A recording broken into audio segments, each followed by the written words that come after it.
Lahat po ba tayo ay pinagpala, mga kapatid? Amen! So, ngayong umaga, humanap na kayo doon sa pinaka-comfortable ninyong upuan. Baka sa inupuan mo niya, baka aantukin ka. Kaya humanap ka yung upuan na hindi ka aantukin. Amen. Amen po, mga kapatid. So, ngayong umaga, mga kapatid, sabi mo sa iyong katabi, ako'y nagagala dahil nandito ka. I'm blessed. I'm glad you are here. Amen. Amen po ba? Amen. So, ngayong umaga, mga kapatid, nasa series pa rin po tayo ng Book of Mark. Amen. So, nung nakaraang Sunday, tinalakay po ng ating mahal na pastor ang Mark chapter 9, verse 1 to 8. 1 to 13 dapat yun, pero 1 to 8 lang ang kanyang tinalakay. So, mga kapatid, ang ating pag-aaralan ngayon ay matutunghayan sa aklat ng Mark chapter 9, verse 14 to 29. At titignan po natin dito ang batang kinagaling po ng ating Panginoon Jesucristo. Amen? So, let's all stand up with reverence sa pagbasa ng salita ng Diyos. So, ako po ay babasa sa Tagalog. Binasa ni Sis Joyce kanina ng Ingles. Babasahin din naman natin sa Tagalog. Amen.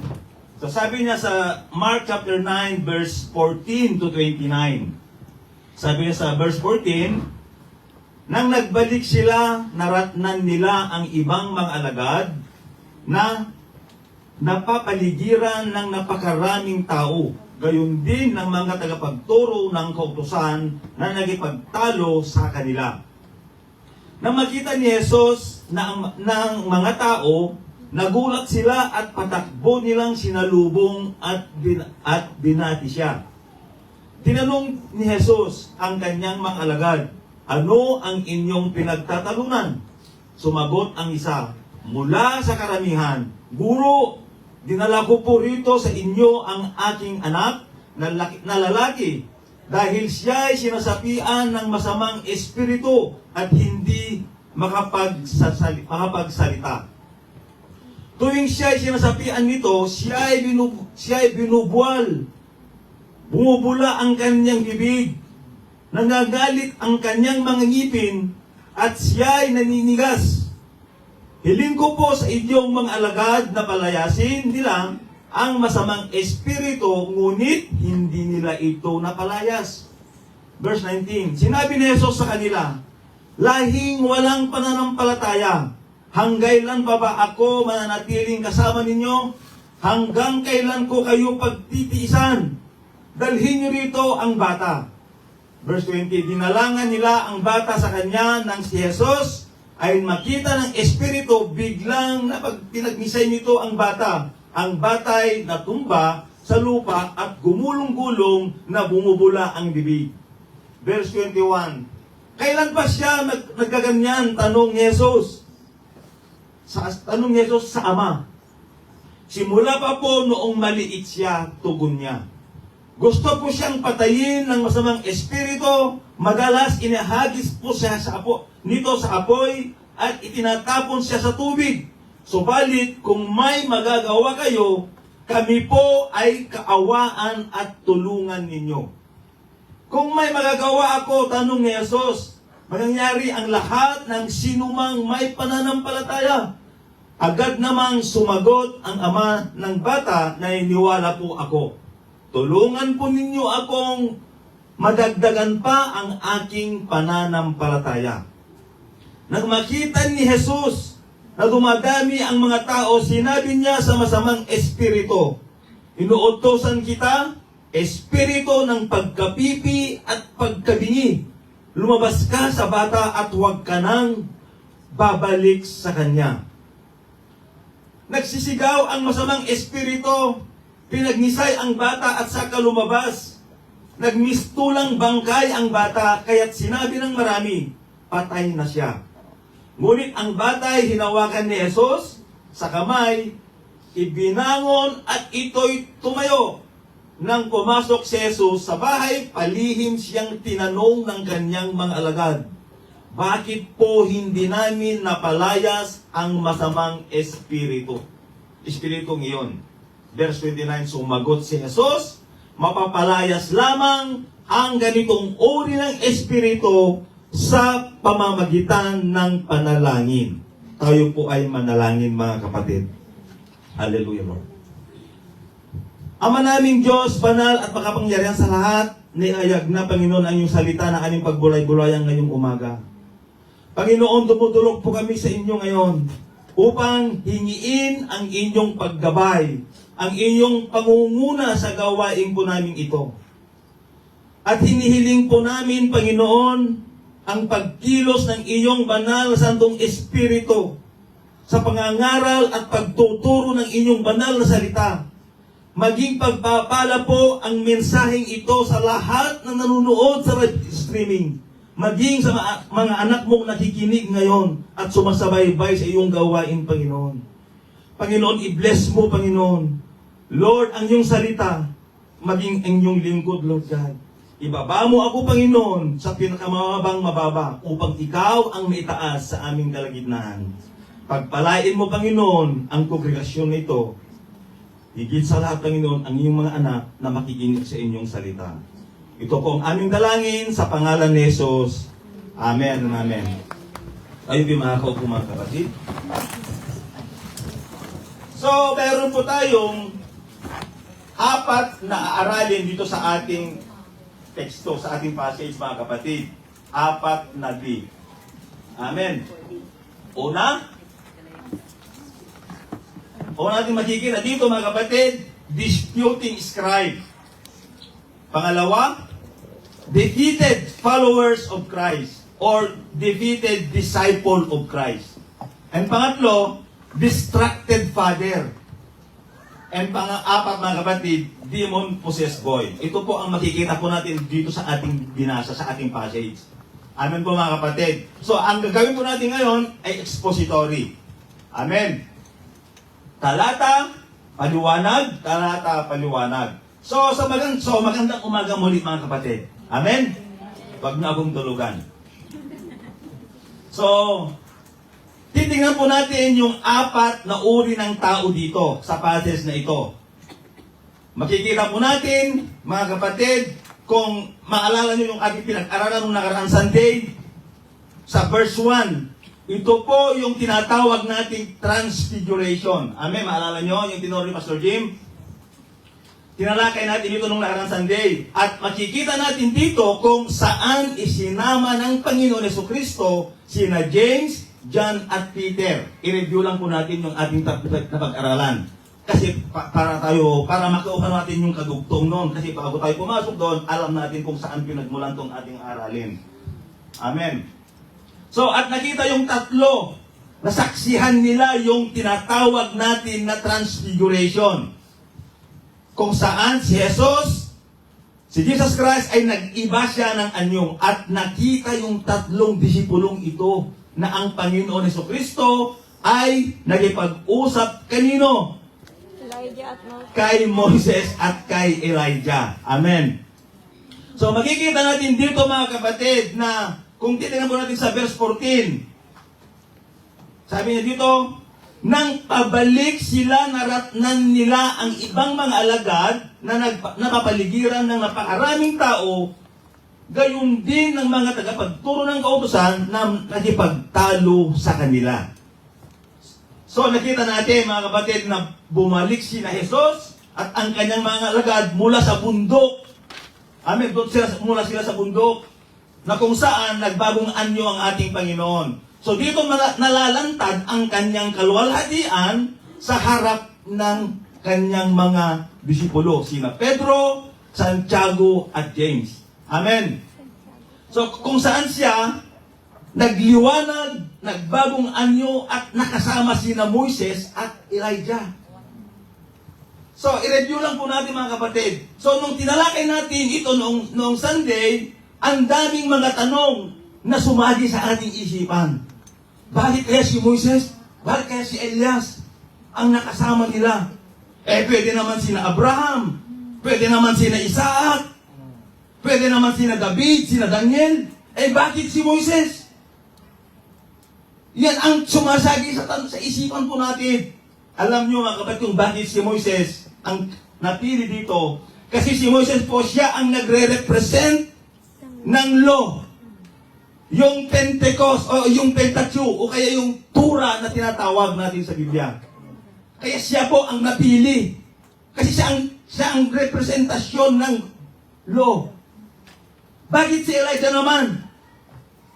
Si Elijah mga kapatid, siya po ang nagre-represent sa mga propeta. Amen. So, ang kanyang pagbabagong anyo ay kasama din ang kanyang tatlong alagad. So, anong sabi ni Pedro? Mabuti guro, nandito na lang kami. Magtayo tayo ng tent. Isa sa iyo, isa kay Moises, at isa kay Elijah. Kasi, naranasan nila, nakita nila yung kaninningan ng Diyos. Ando doon yung glory ng ating Panginoon. Ngayon din tayo kung minsan, kung medyo nag-e-enjoy na tayo sa isang bagay, kung minsan ayaw na natin umalis. Di ba? Di ba ganon? Lalo kung medyo tumatama na. Ayaw mo na umayo hanggat hindi ka sabog. Amen. Maraming ganon, nag-e-enjoy na. So, ito ay sinasabi nila sapagkat nabanggit niya ito sapagkat sila ay takot. Alam, sabi niya sa verse 6, ito ang nasabi niya dahil sa hindi niya alam kung ano ang dapat niyang sasabihin sapagkat sila ay takot na takot. Kasi nakita nila, nasaksihan nila na nag-uusap yung tatlo, sina Jesus, Moses at Elijah. At ano naman ang kanilang napag-usapan? Inaral natin noon, di ba? Ano ang kanilang pinag-usapan?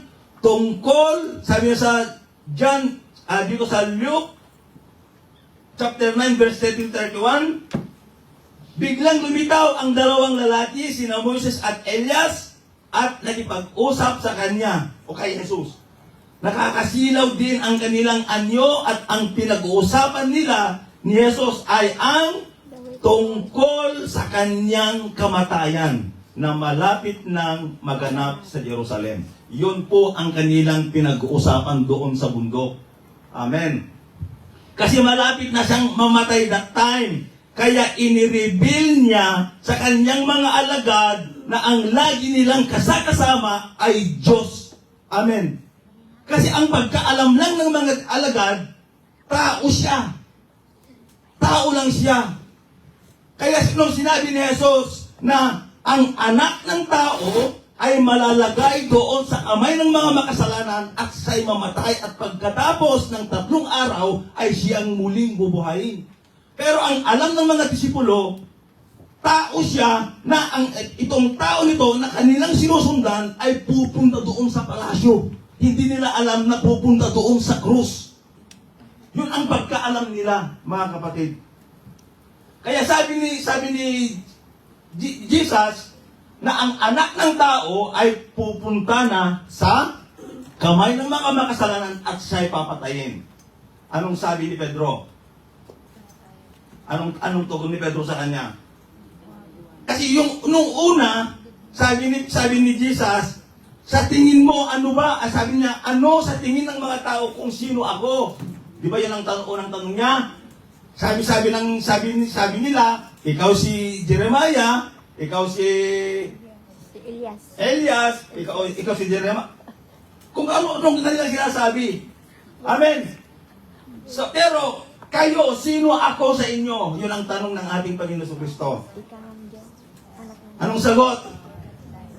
Sabi ni Pedro, narinig ni Pedro, alam naman natin si Pedro talagang matapang. Amen. Sabi niya, you are the Christ, the Son of the living God. Sabi ni Jesus, blessed art thou, Simon Bar-Jonah, for flesh and blood hath not revealed it unto thee, but my Father which is in heaven. Pinuri siya ni Jesus, ni Pedro. Nakaisa, nakapuntos si Pedro. Nakapoints. Kaya tapos sabi ng Panginoon, alam nyo ang anak ng tao ay malalagay na sa kamay ng makasalanan Narinig ulit ni Pedro, bumelta ulit. Bumelta ulit. Sabi niya, ano sabi niya? Anong sagot? Anong sabi ni Pedro?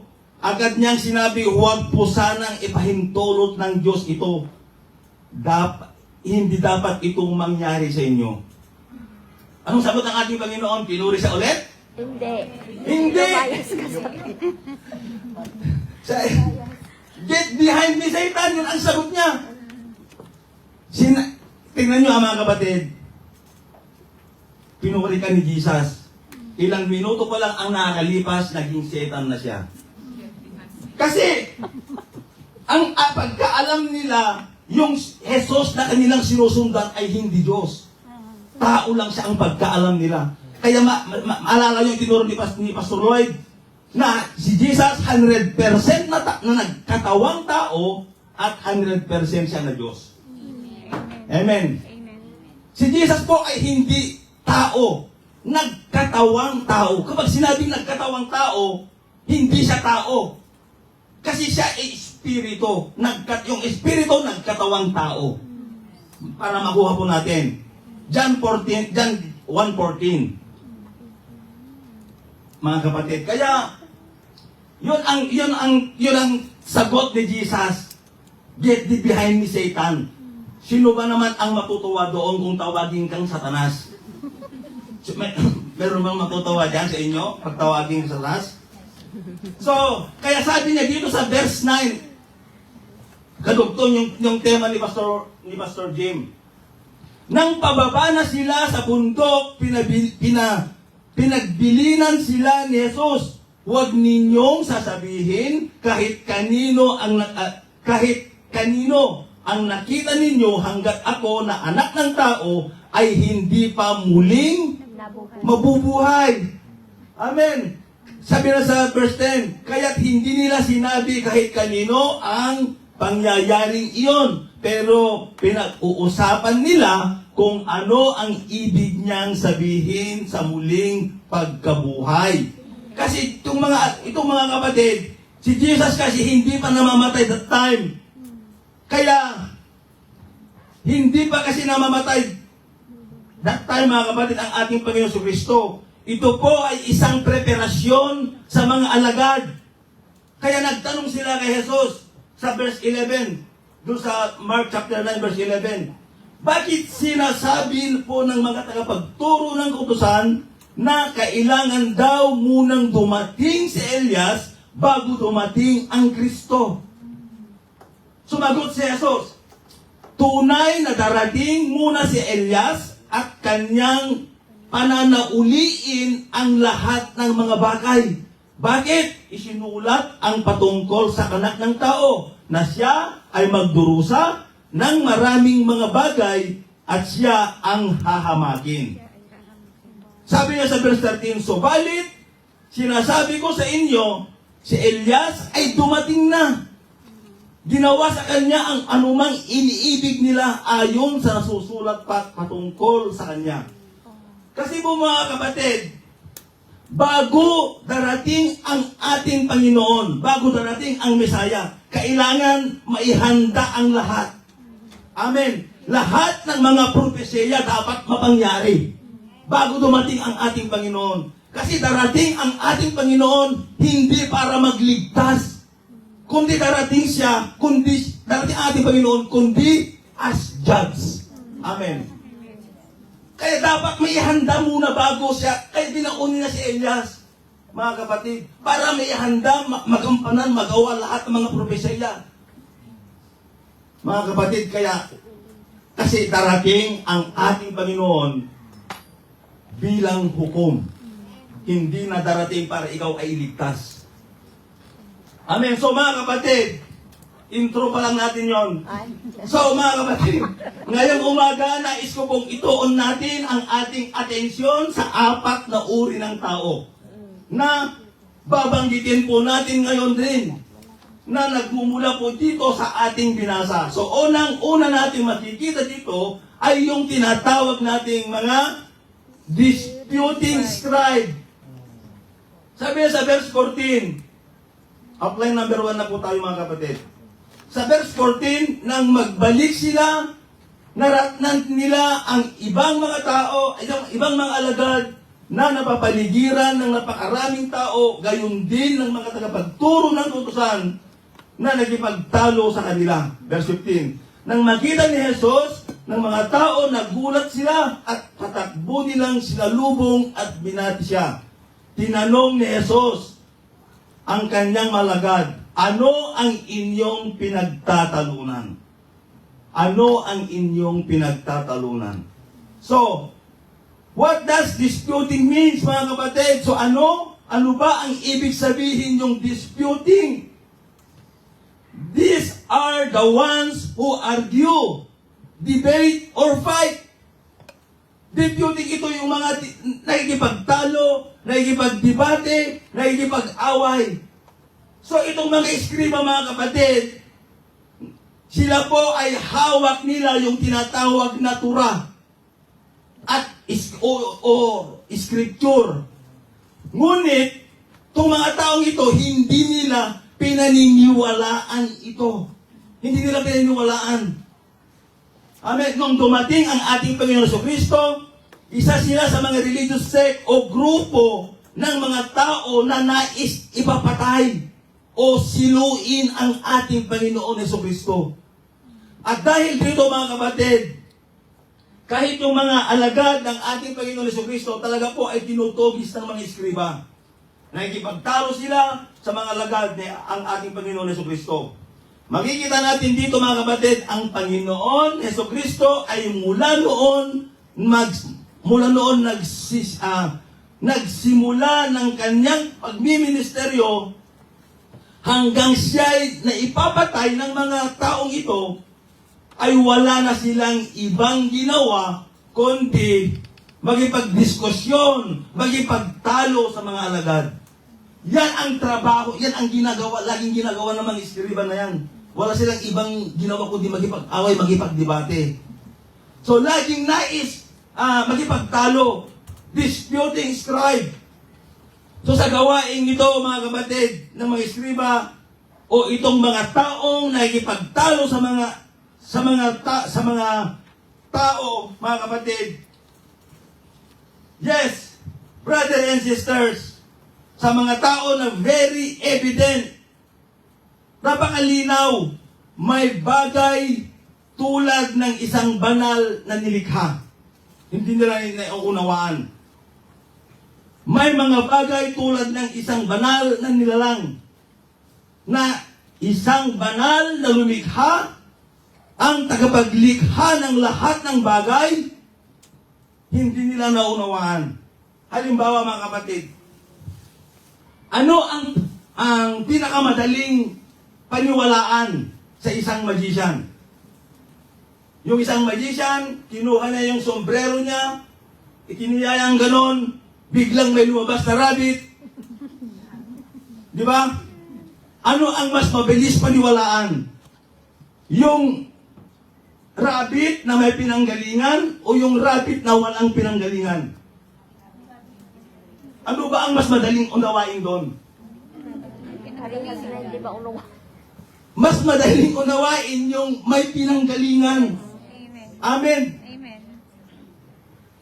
Mas mabilis.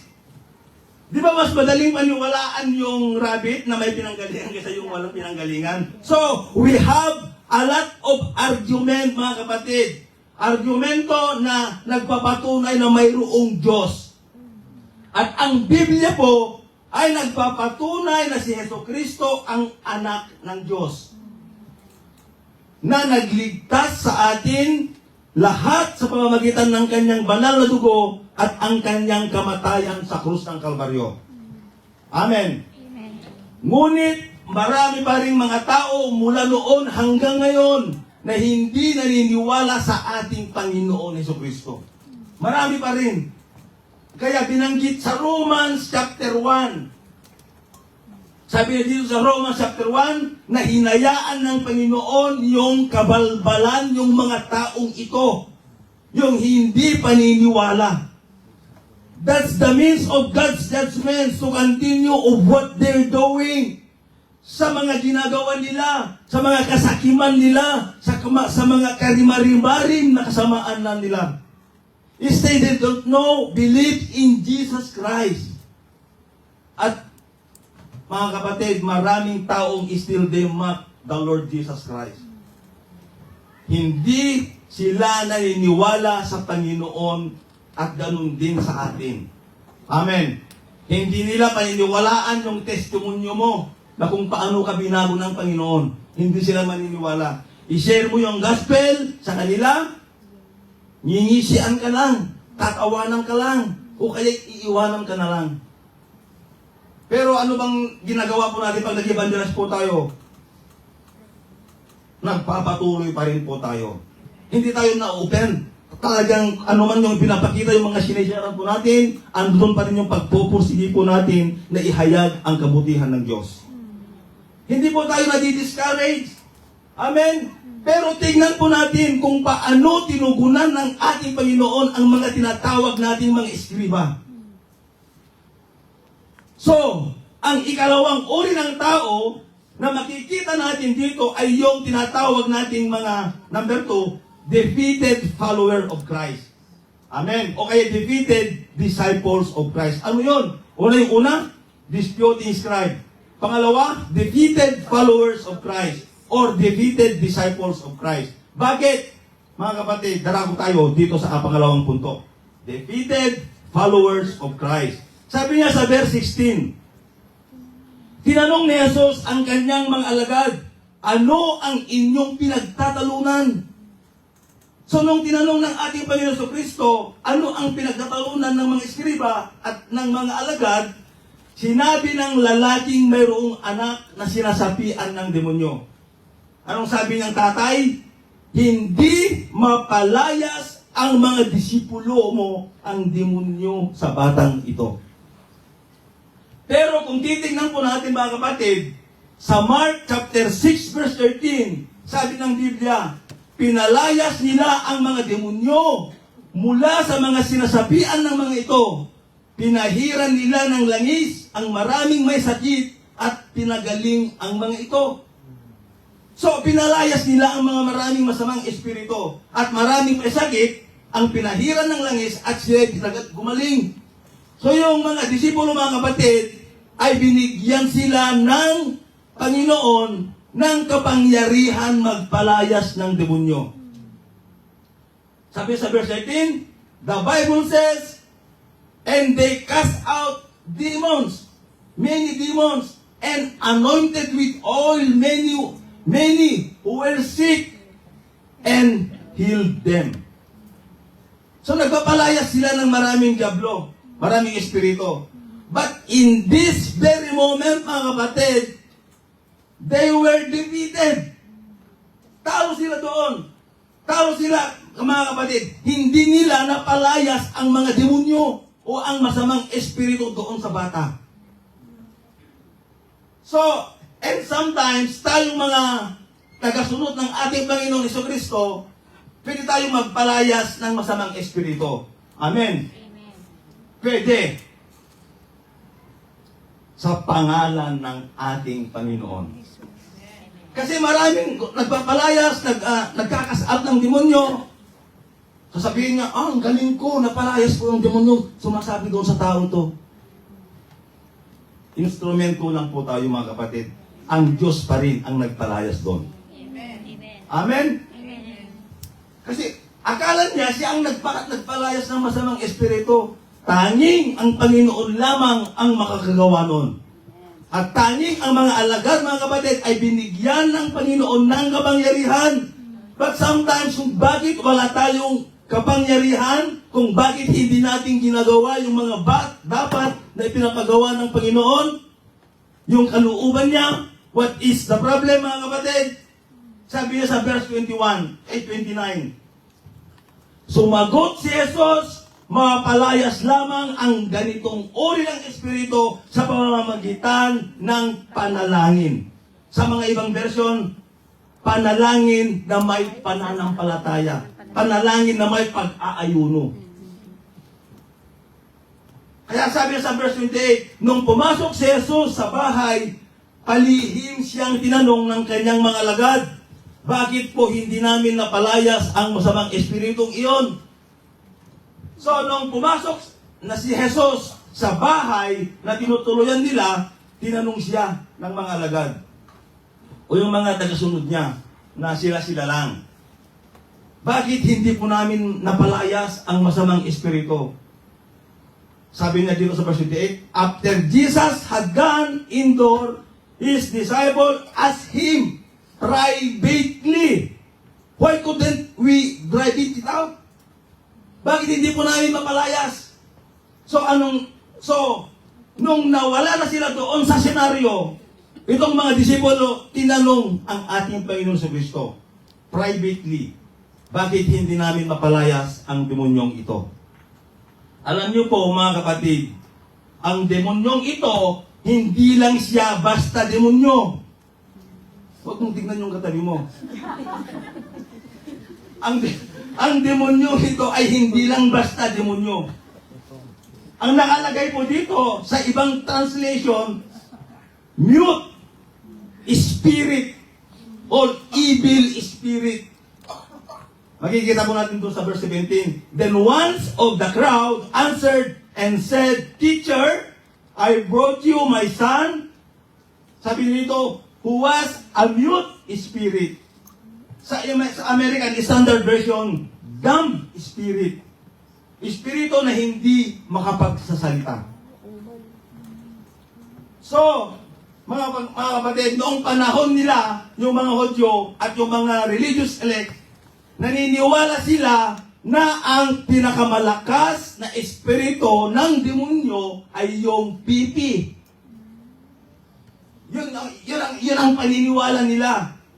Kasi naniniwala sila, in order for that spirit lumayas sa katawan ng isang tao, kailangan malaman ng nagpapalayas kung ano yung pangalan yung sumapi doon sa taong yun. Di ba mapansin nyo, pag tayo ay nagkakasat ng demons, dapat alamin mo kung anong pangalan mo, sino ka, taga saan ka, at bakit ka pumasok dyan. Pero, yung taong yan mga kapatid ay isang pipi, sumapi doon sa tao na yon, paano makapagsalita? Pipi nga. Paano niya masasabi naman kung sino siya? Pipi nga eh. Hindi siya makapagsalita. So, yun ang paniniwala nila. So, sa mga kapatid, this is not basic spirit na sumapi sa batang ito. So, kung titignan natin, noong dumating ang mga disipulo at ang Panginoon Jesucristo, sa tahanan, tinutuluyan nila, nagtanong ang mga disipulo kay Jesucristo ng palihim. Mga kapatid, this is the point. Maraming tao at kadalasan, tayo din, maraming tao, kadalasan mga kapatid, gusto natin ipakita ng maraming tao sa success po natin. Di ba? Pero ayaw natin ipakita yung mga failures natin. Many people want to display their trophy of success, but they don't want to show their failures. Mga kapatid, sasabihin, ang galing ko, kapwan ako, ang galing kong magpaawi. Pero, mga kapatid, yung pagkakamali mo, which is talagang totoo naman, kahit tayo hindi natin dinidisplay. Amen. Hindi natin pinupost sa Facebook. Hindi natin minamay day. Kasi pride po natin yon. Amen. Ito po mga kapatid, we don't want everybody to see our failure. Ayaw natin makita ng lahat ang ating mga kabiguan.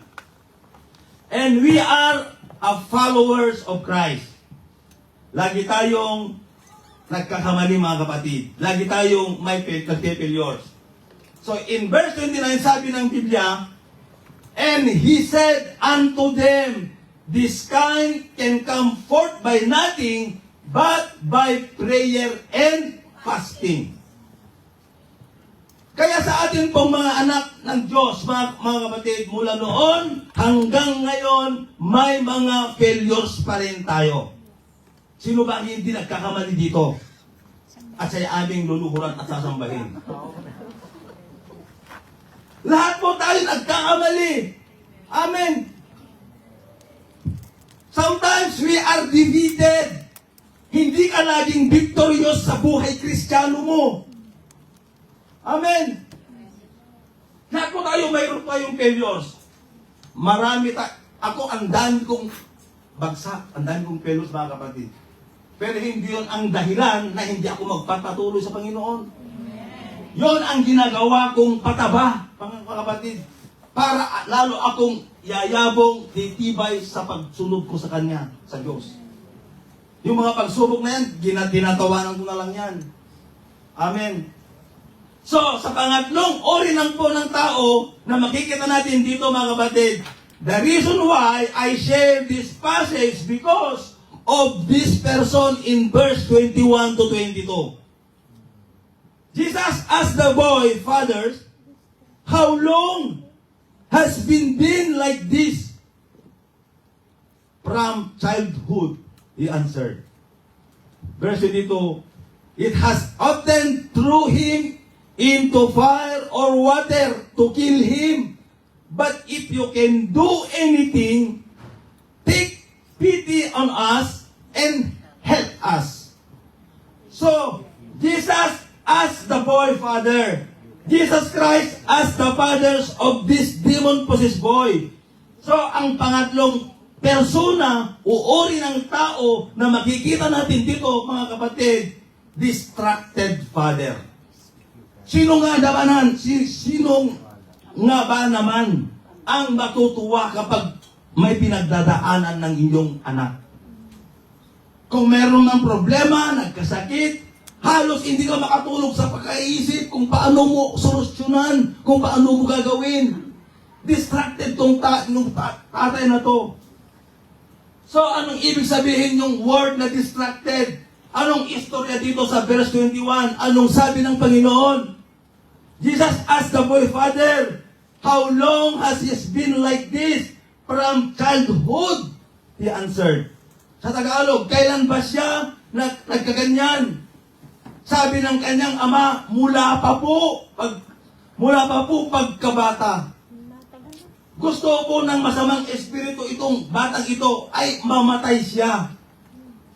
It has often thrown him into the fire or water to kill him, but if you can do anything, take pity on us and help us.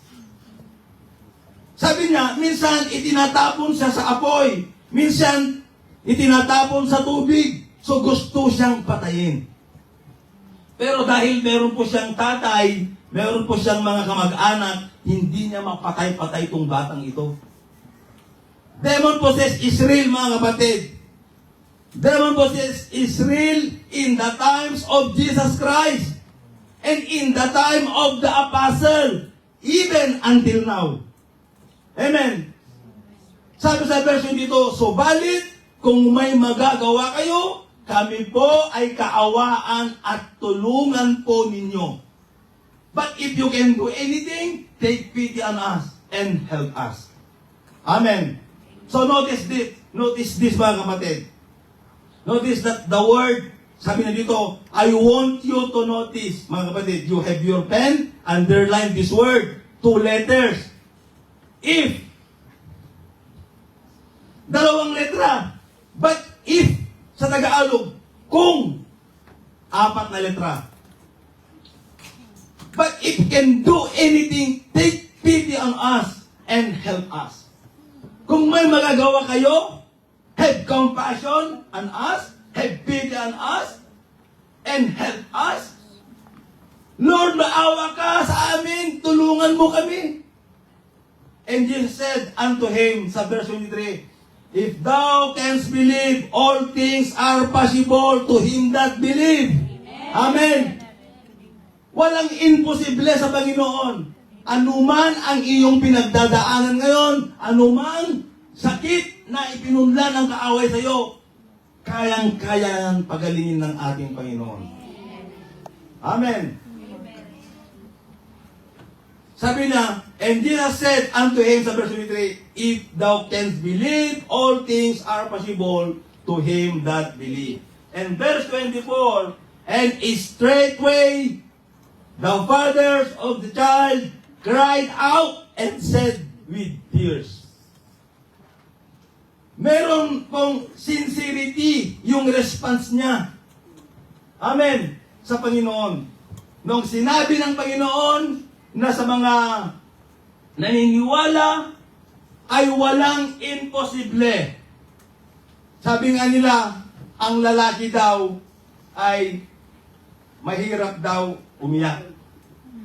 Totoo ba yun? Totoo ba yun? Kayo lalaki at totoo po. Pero, ako madalas ako umiyak talaga kasi lalo na pag mayroon nalangin ako, talagang napapaluha ako sa harapan ng ating Panginoon. Pero pag umiyak yan, yung taong mahirap payakin, pero pag umiyak yan, sincere yan. Totoo yan. Amen. May kilala. Amen, totoo yan. Kasi bihira lang umiyak ng lalaki, kaya pag umiyak, totoo yan. Totoong umiyak yan. Sincerity ba yun? Paano ba magiging sincerity yun? Eh sabi na dito, Lord, I believe, help thou mine and unbelief. Panginoon, naniniwala po ako. Sabi sa verse 24, sumagot agad ang ama ng bata, sumasampalataya po ako, pero kulang. Dagdagan niyo po ang pananampalataya ko. Ang aming pananampalataya. So anong ibig sabihin nito mga kapatid? Naniniwala tapos tulungan sa hindi niya paniniwala? Anong ibig sabihin nito? Naniniwala ka, May unbelief. pero hindi ka naniniwala. Kulang. Ang ibig sabihin nito mga kapatid, Lord, when He addressed Jesus Christ as Lord, meaning He acknowledged that Christ Jesus is the Son of God. He is the promised Messiah. Every time na kapag may karakter na sa Bible na ina-address nila ang Panginoon bilang Lord, meaning yung pagkataong yon sila ay saved. Amen. Bilang Lord, meaning yon pagkakataon yon na sila po ay ligtas. Naniniwala sila na kay Kristo na siya yung Messiah. Naniniwala sila na siya yung tagapagligtas. Naniniwala na siya yung appointed one. Anointed one. Na siya ang pinili ng Panginoon. Na siya ang magliligtas sa mga tao. And in this very moment, mga kapatid, this distracted father, sinabi niya kay Jesus, yung apo ang kanyang idinulog sa kanya. Naniniwala siya. Every time na ikaw distracted, mga kapatid, distracted ka sa inyong Christian life mo, every time na hindi mo na alam yung gagawin mo, can you still say to Jesus, Lord? Nababanggit mo pa ba yun? O kinakalimutan mo na siya at ikaw na ang nasusunod? Pag may problema ka, nababanggit mo ba ang pangalan ng Lord? Ina-acknowledge mo ba siya? Mga kapatid, acknowledge Him na siya lamang ang makagawa ng solusyon ng mga problema po natin. Yan lagi natin isipin. Yung mga problema mo, walang ibang makakatulong sa iyo. Ilalim po sa Diyos. Siya ang gagawa at gagawa ng solusyon ng problema mo. Amen. Malay mo, yung problema na yan, yung kaupo mo pa lang ang solusyon. Amen. Lalo pag ganito kailangan mo, andyan yung katabi mo. Hihikuin ng Lord yan. Kasi paglabas mo mamaya, medyo... mga kapatid, tama yun.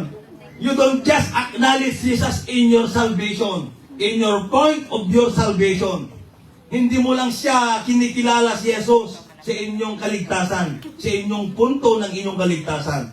But, you need acknowledge Jesus Christ every moment of your life. Amen. Hindi lang nung masaya ka, kundi sa pagkakataon na hindi ka masaya, yun mo dapat i-acknowledge ang ating Panginoon. So Lord, I believe. Naniniwala po ako, Panginoon.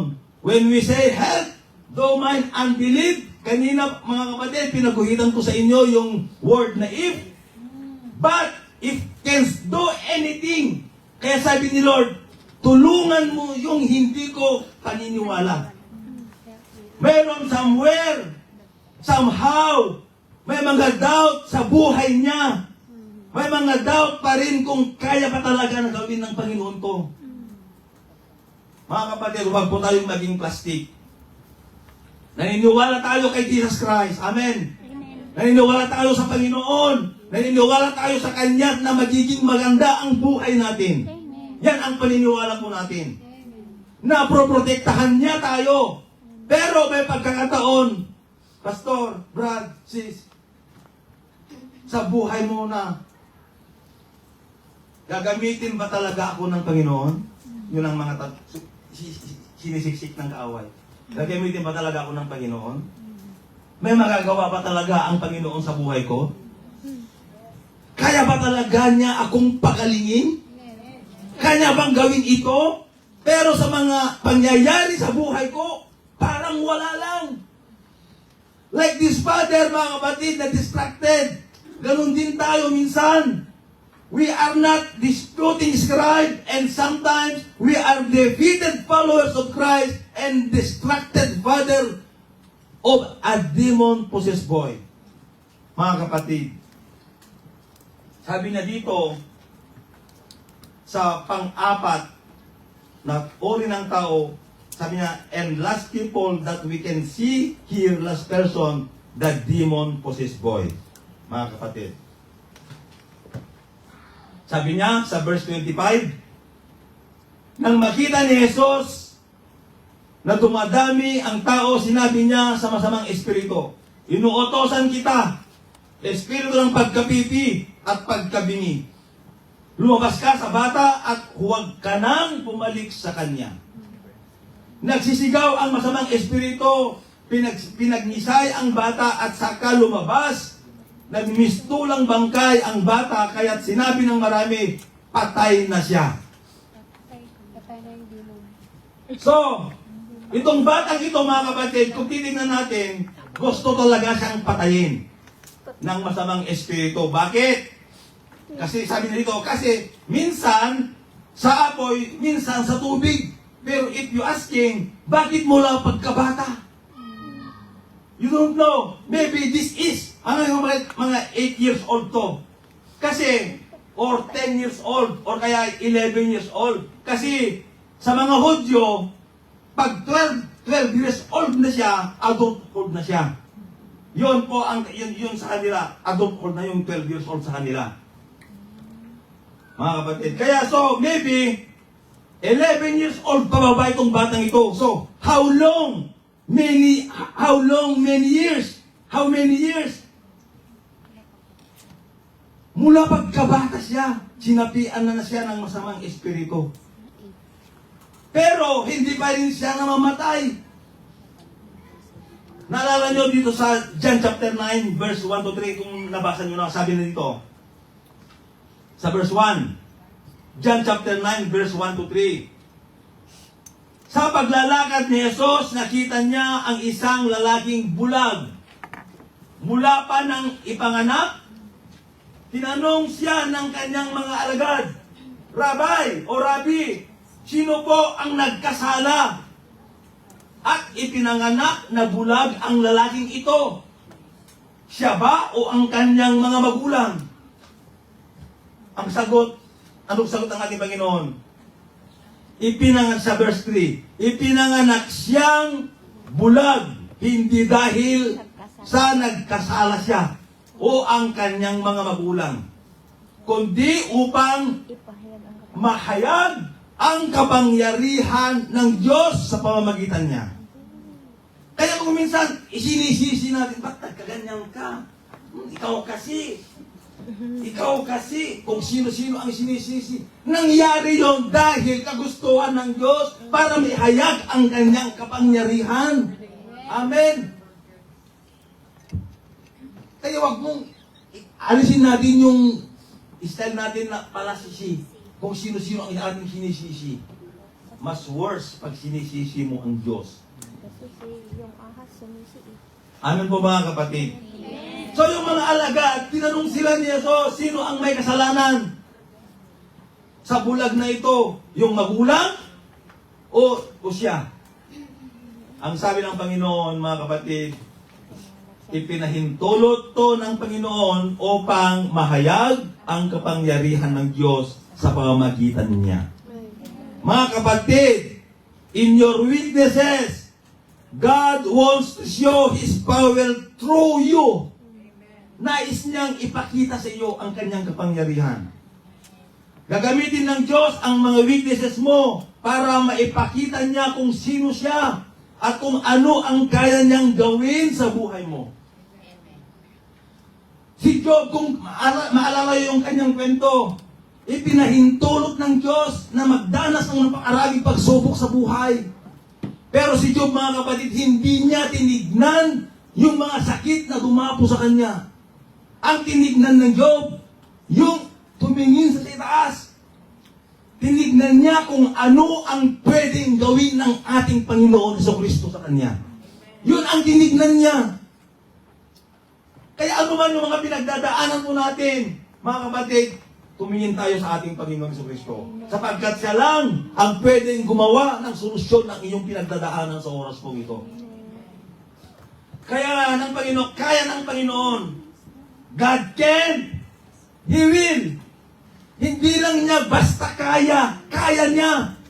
Gagawin niya. Gagawin niya kasi kaya niya. Paikot-ikot na lang dyan. Kaya niya, gawin niya. Hindi niya kaya, gagawin niya. Amen. Amen. Kaya hindi namamatay ang taong ito sapagkat nais ng Panginoon na ipakita ang milagro, miracle na gagawin sa kanyang buhay.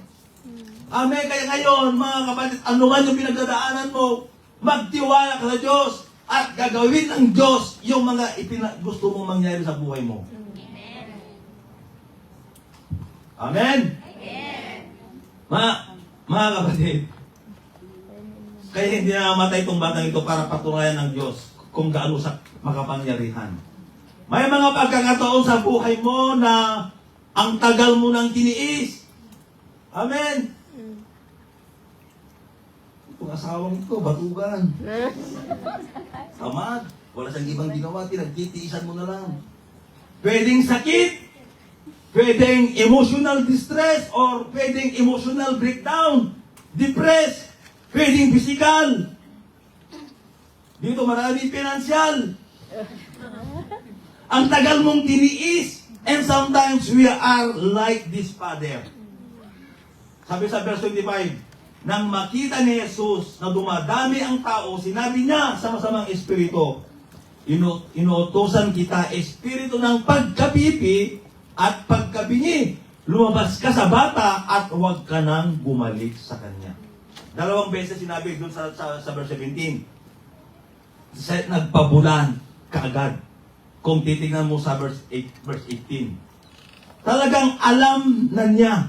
Sabi niya, pambihira naman to. Ito na talaga ang anak ng Diyos. Yung sabi ni Satanas. Alam niya na.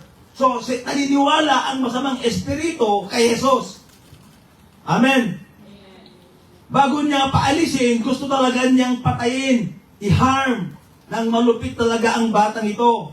So, anong sabi ng Panginoon sa verse 25? Inuutosan kita, espiritu ng pagkapipi at pagkabingi, lumabas ka sa bata at huwag ka nang babalik sa kanya.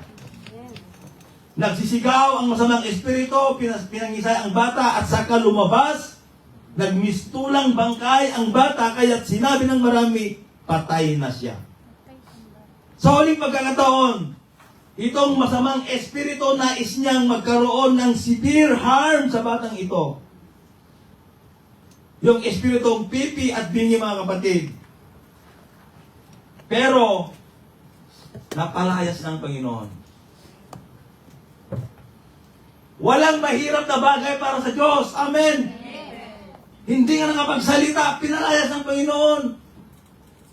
Pipi, bingi. Pero kayang-kaya pinalayas ng ating Panginoon. So, when Christ did this miracle, it is response, mga kapatid. So, the disputing scribe, distracted father, defeated disciples, and the demonic possessed boy, what it is response ng mga nakikipagtalo, nakikipag-away sa religious, sa mga religious, which is disputing scribe. When Christ healed the demon-possessed boy, he's silent. Nanahimik na sila. Sila na ang napipi. Nanahimik na sila nung nakita nila pinagaling ni Jesus yung pipi bingi. When Christ healed these demons possessed, mga kapatid, He comforted the Father. By the way, kung titignan po natin dito sa Philippians 2:10, that as the name of Jesus, every knee should bow. So anong sabi? Every knee should bow. Every knee should bow. Pero yung every knee should bow, hindi pa mangyayari ngayon. Mangyayari pa yan someday. Ipapakita ng Panginoon kung sino talaga siya sa mga taong hindi naniniwala sa Kanya. Darating at darating, mga kapatid, na ikaw na napakatigas ng puso mo, darating ang panahon na ikaw din ay luluhod sa Kanya. Luluhod at luluhod ka sa Kanya. So the defeated disciples, hindi niya iniwan tong mga disipulong ito na wala lang. Tinuruan niya sila. Sabi niya sa verse 28, Panginoon, bakit hindi namin nagawa yung ginagawa namin noon? Hindi namin nagawa ngayon. Pero kung titignan po natin sa Mark chapter 6 verse 13, nakapagpalayas sila ng masamang espiritu, nagpapagaling sila ng mga may sakit, nagawa nila noon. Sabi niya sa verse 13, they dropped out many demons and anointed many sick people with oil and healed them. Pero bakit dito hindi nila magagawa? Hindi nila mapalayas ang masamang espiritu. Bakit? Kaya nasabi tuloy ng Panginoon sa kanila, sabi na sa verse 19, you unbelieving generation, Jesus replied, how long shall I stay with you? How long shall I put with you? Bring me the boy to me. Parang ganito ang sinasabi ng ating Panginoon. Woo! Ano ba naman kayo? Ang tagal-tagal na kayong magkakasama. Ang tagal-tagal na kayong umaatin dito sa church na ito. Ang tagal-tagal ka na nagsisimba. Pero hanggang ngayon, madampuhin ka pa rin. Parang ganyan ang sinasabi.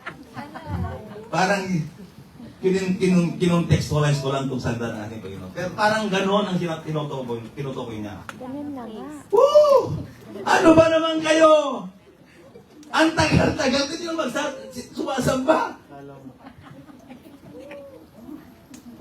Ang puhunan dito, sabi ng Panginoon, ay panalangin at pananampalataya. Amen. Amen. Kaya kung meron kang ipinag-pray na hindi ko magaling-galing, baga kulang ka sa panalangin at pananampalataya. Amen. Baga kulang ka sa panalangin at pananampalataya. So yun ang yun ang sagot ng kanilang tanong kay Jesus. Amen. That's the answer, mga kapatid, sa katanungan nila. Kaya kung bakit ka defeated sa Christian life mo, kaya kung bakit ka defeated palagi, kapatid, kulang ka sa panalangin at hindi buo ang iyong pananampalataya. Nababayaan mo yung prayer life mo. Nababayaan mo yung communication mo sa Panginoon. na payaan mong pakinggan yung tinig ng Panginoon. Do you know, mga kapatid, that praying is not just asking God for something. Alam mo ba na ang pagdarasal ay hindi lang paghingi sa Diyos ng isang bagay. But praying is for listening to God. What is going to say to you? Pakinggan mo. Matagal ka nang kinakausap ng Panginoon pero ini-ignore mo. Andyan na yung sagot, yung katanungan mo pero hindi mo pinapakinggan yung tinig ng ating Panginoon. Kaya sabi ni Samuel sa 1 Samuel 3:9, kaya sinabi niya kay Samuel, bumalik ka na ulit sa iyong at matulog. Kung tatawagin ka ulit, sasabihin mo, magsalita po kayo, Panginoon, makikinig ang iyong lingkod. Dapat pakinggan po natin kung ano ang dinidikta, sinasabi ng ating Panginoon sa atin. Sabi ni Samuel, Lord, magsalita ka, makinig ako. Paano magsalita ang ating Panginoon sa atin? Sa pamamagitan ng Kanyang salita. Kaya ang problema sa atin, mabuti pa yung ipis, ngat na yung Bible mo. Ginain siya nang kumain yung Bible mo kasi minsan hindi mo binuklat. Andun na lang sa Bible, yung Bible mo inaalikabok. Hindi mo binubuklat. Buti pa yung ipis. Mineditate ang salita ng Diyos. Ikaw, mismo na. Hindi mo binubuklat. Inaalikabok. Prayer is two-way communication. Kailan yung pagkakataon na nagising ka ng madaling araw?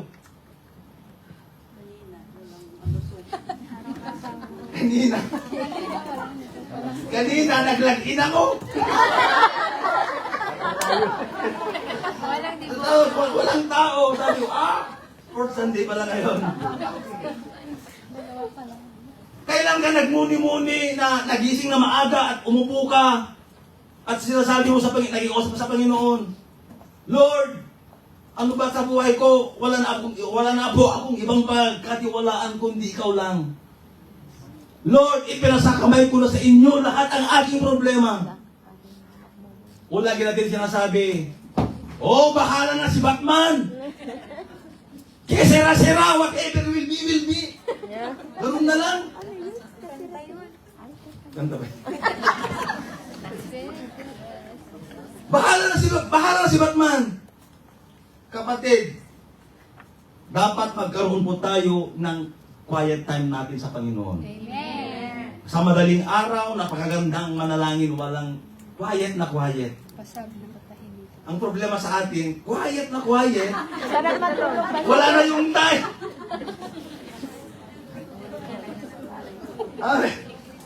Kunwari, nakalag-in, pero natutulog. Naririnig yung Amen, mga kapatid. Yes, sir. Whatever will be, will be. To the distracted father, what is the response of Jesus Christ? He comforted. Kapatid, kung ikaw distracted ka, na-sidetrack ka, nawawala ka sa hulog, alam niyo yung salitang hulog? Yung hulog, ginagamit namin sa construction. Yun ang ginagamit namin pag hinulugan mo, yung poste, makikita mo kung tagilid o hindi. Yung sa Ilocano, butuon. Hulog. Okay.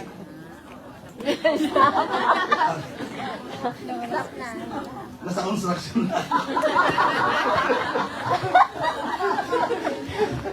Tama na. Yun ang ginugulo niya eh. Construction na eh. Kapatid, kung ikaw ay distracted, masidetrack ka, nawawala ka na sa hulog. Ibig sabihin, ibig sabihin, hindi maayos yung buhay mo. Tagilid yung buhay mo. Tignan mo yung katabi mo kung tagilid. Baka wala sa hulog yung katabi mo. Tignan mo nga. Wala na nga. Walang katulad. Nahulog. Tagilid, tabingi ng buhay mo mga kapatid kung wala ka sa hulog. So, pag wala ka sa hulog, spiritually, financially, emotionally, Depression na. lahat na lang langli. Walang ibang taong, walang ibang persona ang makapag-comfort talaga sa'yo, kundi si Jesus Christ. Amen. Kaya tagilid ka. Kaya tagilid man yung buhay mo. Napariwara man ang buhay mo.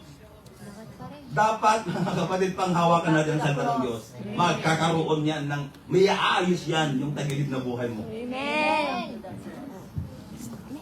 Ang daling kantahin yung give them all to Jesus. Give them all. Give them all. Give them all to Jesus. Shattered dream, wounded heart, broken toys. Galing Give them all. Give them all. Give them all to Jesus. And He will turn your sorrow into joy. Diba? Ang galing kantahin? Pero pag dumating na yung time na wala ka nang magagawa, the very fact that David says, draw nigh to Him, He will draw nigh to you. The fact is, God is always there, mga kapatid. Open arms. Inaantay ka ng Panginoon na bumalik loob sa Kanya. Inaantay ka na yung pagkamayabang mo, yung pagka-pride mo, isuko mo sa Kanya. Ang pag-alinlangan mo, isuko mo sa Kanya. Lahat ng mga doubt mo, weaknesses mo, lahat ng failures mo, ibigay mo sa Kanya. For He cared for you. 1 Peter 5:7.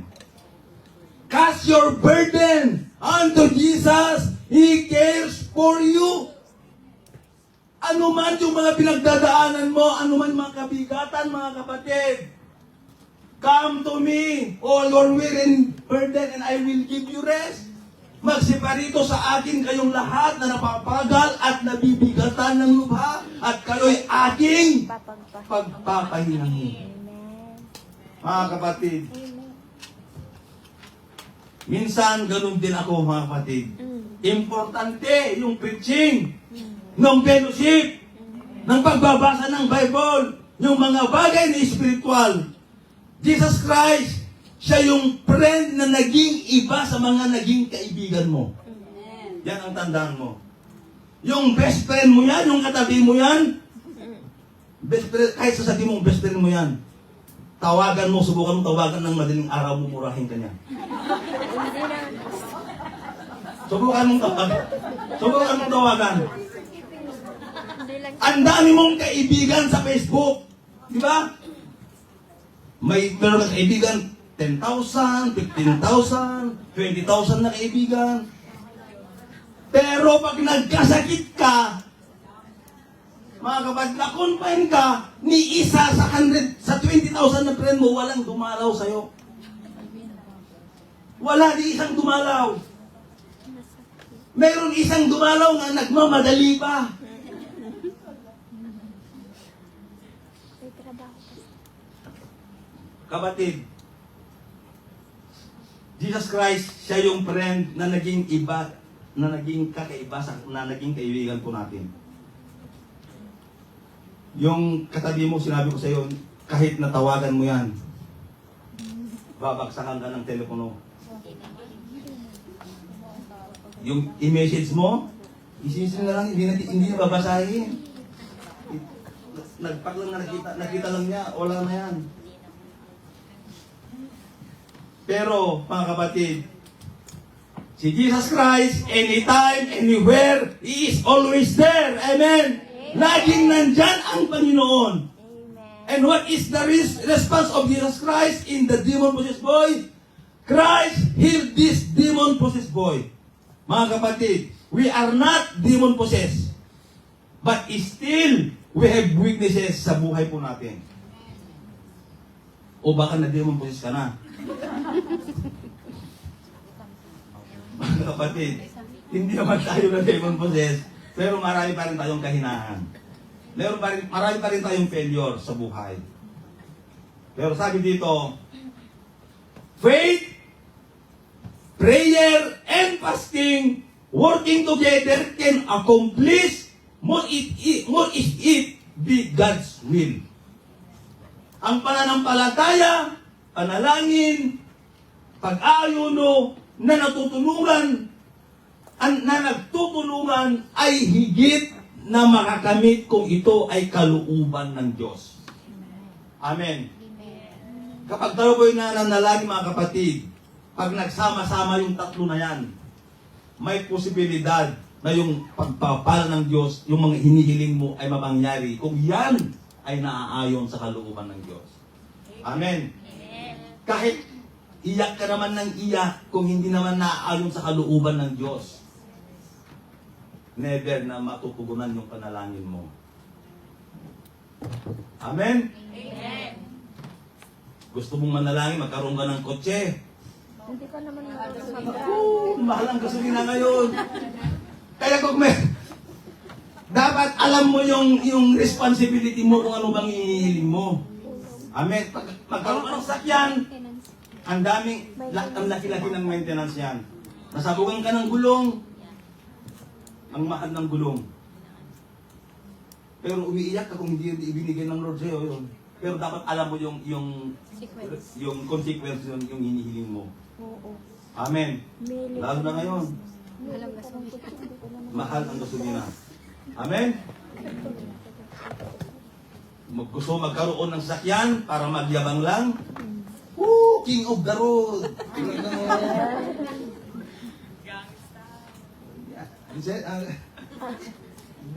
Dapat alam mo kung ano ang idudulot noon. Maganda nga, pero baka wala ka pang paradahan.